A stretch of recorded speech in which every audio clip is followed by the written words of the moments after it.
Good morning, everyone. Today, I want to share with you the incredible story of Jonah and the whale, a story that is not just about a man being swallowed by a great fish, but about obedience, repentance, and God's mercy. Jonah's story teaches us deep spiritual lessons that are still relevant today. Let's take a closer look at this biblical account and what we can learn from it. Jonah's disobedience.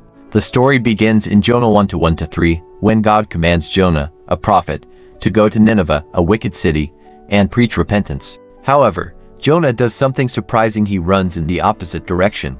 Instead of heading to Nineveh, Jonah boards a ship to Tarshish, trying to escape God's call.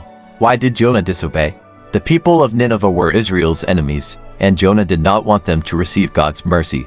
But can we really run from God? Psalm 139:7-10 reminds us that no one can flee from his presence. 2. God's response. A storm and a fish. Jonah's disobedience does not go unnoticed. God sends a violent storm to shake the ship he is on. The sailors, terrified, cast lots and realize Jonah is the cause of the storm. Jonah confesses that he is fleeing from God and tells them to throw him into the sea to calm the storm. As soon as they do, the sea becomes calm, and the sailors fear and worship God. But instead of letting Jonah drown, God appoints a great fish to swallow him for 3 days and 3 nights. 3. Jonah's prayer in the belly of the fish.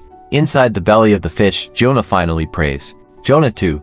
He acknowledges God's power and cries out in distress. However, Jonah never explicitly says, "I was wrong."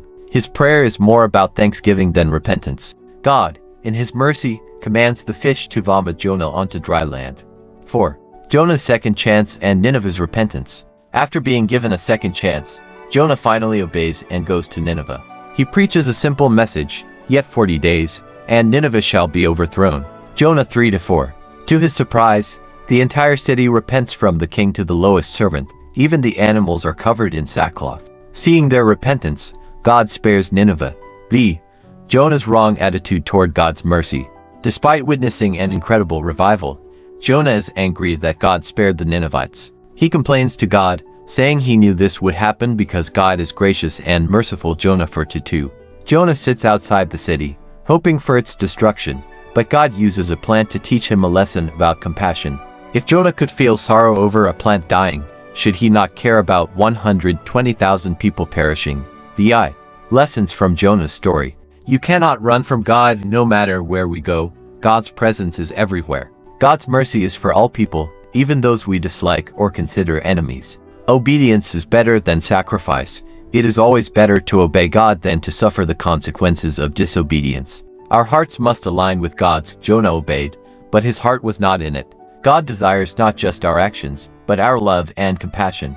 Conclusion. The story of Jonah and the whale is not just about a prophet and a fish.